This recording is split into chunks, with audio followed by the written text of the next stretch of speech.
یہ کائنات اللہ تعالیٰ کا فعل ہے اور قرآن اللہ کا قول ہے. قول اور فعل میں تضاد نہیں ہوتا. اللہ نے جتنے physical phenomena of nature discuss کیے ہیں وقت کے ساتھ ساتھ وہ چیزیں ریویل ہو رہی ہیں الحمدللہ, اور یہ ہمیں خدا کی طرف لے کے جاتی ہیں.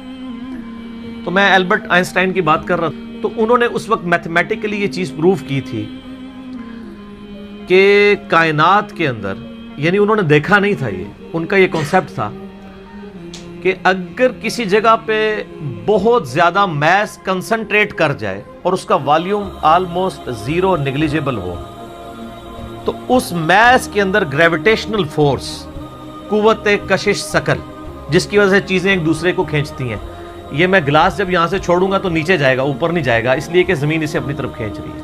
تو اس کی ایک طاقت ہے جس سے وہ 9.8 میٹر پر سیکنڈ اسکوئر کی ایکسلریشن ہوتی ہے. تو انہوں نے کہا تھا کہ اگر ایسا میس کائنات میں کہیں ایگزسٹ کرتا ہو کہ اس کا والیوم تو آلموسٹ زیرو ہو, لیکن اس کا جو میس ہے وہ وہاں پہ انٹینس میس ایسا کنسنٹریٹ کرے, تو اس کی گریویٹیشنل فورس اتنی زیادہ ہوگی کہ اس کے پاس سے بھی اگر کوئی ستارہ گزرے گا تو وہ اس کو ہڑپ کر لے گی, جس طرح ایک ورٹیکس کرتا ہے. بلیک ہول ایک خلائی ورٹیکس ہے, جس طرح سمندری بھنور ہوتے ہیں نا, جن میں بڑے بڑے بحری جہاز بھی ڈوب جاتے ہیں, چکر کھا رہا ہوتا ہے, کوئی بھی چیز کے قریب بھی ہے وہ اس کو پہلے سک کرتی ہے پھر اندر ڈبو دیتی ہے, پھر ختم. اس طرح خلا کے اندر بھی ایسے ورٹیکس ہو سکتے ہیں جہاں پہ کنسنٹریٹڈ ماس ایگزسٹ کرتا ہو, اور وہ گریویٹیشنل فورس اتنی ہوگی کہ ایون لائٹ بھی اس میں انٹر ہونا تو وہ بھی اسکیپ نہیں کر سکتی, جو اس کائنات کی سب سے تیز ترین چیز ہے اور ایبسولوٹ کانسٹنٹ ہے. آئنسٹائن نے تو یہ بھی کہا, نہ ٹائم کانسٹنٹ ہے نہ میس کانسٹنٹ ہے, سپیڈ آف لائٹ یہ کانسٹنٹ ہے, لیکن وہ بھی اس سے اسکیپ نہیں کر سکتی. اور سپیڈ آف لائٹ آپ کو پتہ ہے کتنی ہے؟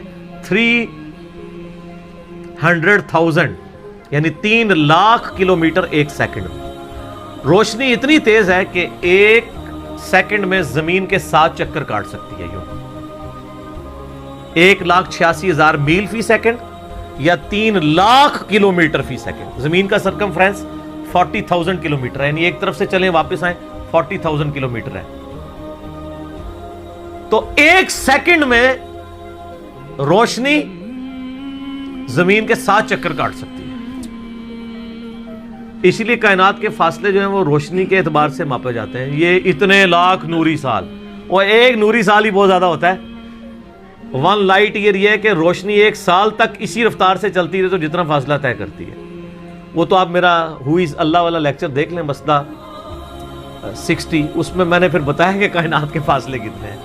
تو آج ہم بلیک ہول کے اوپر بات کر رہے ہیں. تو وہ بلیک ہول کا ان کا ایک کانسیپٹ تھا کہ ایسا اگر ہو تو ہو جائے گا. پھر سائنٹسٹ نے اس پہ کام کرنا شروع کیا. آپ ہسٹری دیکھیں, کرتے کرتے 3-4 سال پہلے سے انہوں نے ابھی وہ اس کے اوپر, یعنی دنیا میں جتنی ٹیلیسکوپس تھیں بڑی بڑی 8 ٹیلیسکوپس انہوں نے فٹ کی, جو یعنی سالوں تک وہ امیج لیتی رہی ہیں. وہ امیجز جوڑ کے تو انہوں نے بہرحال ایک بلیک ہول ایسا دریافت کر لیا ہے کہ جو واقعی جہاں پہ یہ پوری کہکشائیں بھی غائب ہو جاتی ہیں, اور یہ فزیکلی اس کی ویڈیو بھی انہوں نے منظر عام پہ لے آئے. تو سر یہ تو کریشن ہے نا جی, اصل تو ان ساری چیزوں کے پیچھے کریٹر ہے. God is the only explanation of all the physical phenomena in this universe. Science تو صرف آپ کو چیزوں کی نو ہاؤ دیتی ہے, جو پیچھے ول آف کریٹر ہے, ول آف گاڈ ہے. ظاہر سائنس تو وہ پھر آئنسٹائن نے خود ہی کہہ دیا نا کہ science without religion is lame and religion without science is blind. تو یہ بلیک ہول کی دریافت بہت بڑی دریافت ہے. باقی جو لوگ اس کو دھکے سے وہ قرآن پاک کی آیات میں فٹ کرنے کی کوشش کرتے ہیں, وہ ساری ہماری اسیسمنٹس ہیں. اس طریقے سے ایک جس طرح سورۃ الواقعہ میں آیت وہ لے کے آتے ہیں نا, فلا اقسم بمواقع النجوم وانه لقسم لو تعلمون عظیم. میں قسم یاد فرماتا ہوں ان جگہوں کی جہاں پہ ستارے ڈوبتے ہیں, اور کاش تم جانتے ہوتے کہ یہ کتنی بڑی قسم ہے جو ہم نے یاد فرمائی ہے. تو بعض لوگوں نے اس آیت کو بلیک ہول کے ساتھ ریلیٹ کیا کہ ستاروں کے ڈوبنے کی جگہ وہ بلیک ہولز ہیں جہاں پہ پوری کہکشائیں غائب ہو جاتی ہیں. میں بھی ایسا ہو بھی سکتا ہے. جو پرانے مفسرین ہیں وہ اس کو ستاروں کی منازل کہتے ہیں. تو میرا موقف یہ ہے کہ قرآن پاک کی آیات آفاقی ہیں, ہمارے پرانے مفسرین کو اگر کوئی باتیں سمجھ نہیں آئی ہیں نا کسی مسئلے میں، اور ان کی جو اتنی آبزرویشن تھی اس میں ہی وہ فٹ کرتے تھے، وہ اپنی جگہ ٹھیک تھے۔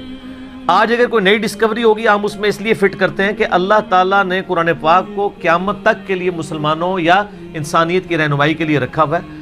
ہر آنے والا وقت قرآن پاک کی نئی چیزیں لوگوں کے سامنے لے کے آئے گا۔ آئنسٹائن کی جو ایک تھیوری تھی وہ آج پریکٹیکلی سامنے آ گئی ہے۔ کاش آئنسٹائن کوئی حافظہ اللہ ہوتا یا رحمہ اللہ ہوتا تو ہم بھی خوش ہو رہے ہوتے۔ خیر ہم یعنی ان کی جو خدمات ہیں وہ تو ان کو تو اپریشیٹ کرتے ہیں، کوئی شک نہیں ہے۔ بالی ان چیزوں سے ہمیں یہ بھی پتہ چل گیا کہ علم غیب کسی کے پاس نہیں ہوتا، اللہ تعالیٰ ایکوائرڈ نالج کے ذریعے کسی کو علم دے دے، ورنہ یہ ساری ڈسکوریز جو آج کل کی ماڈرن ایج میں ہے، پرانی ایج میں تو مسلمانوں نے بھی کچھ کی ہیں، لیکن ماڈرن ایج میں مسلمانوں کی کوئی دور دور تک کنٹریبیوشن ان چیزوں میں نظر نہیں آتی ہے۔ تو اس کا تعلق مسلمان یا کافر ہونے سے نہیں ہے، ایفرٹ کے ساتھ ہے۔ انسان کے لیے وہی ہے جس کی وہ ایفرٹ کرتا ہے۔ باقی ان ساری چیزوں کے بعد خدا کا تعارف کرنا چاہیے۔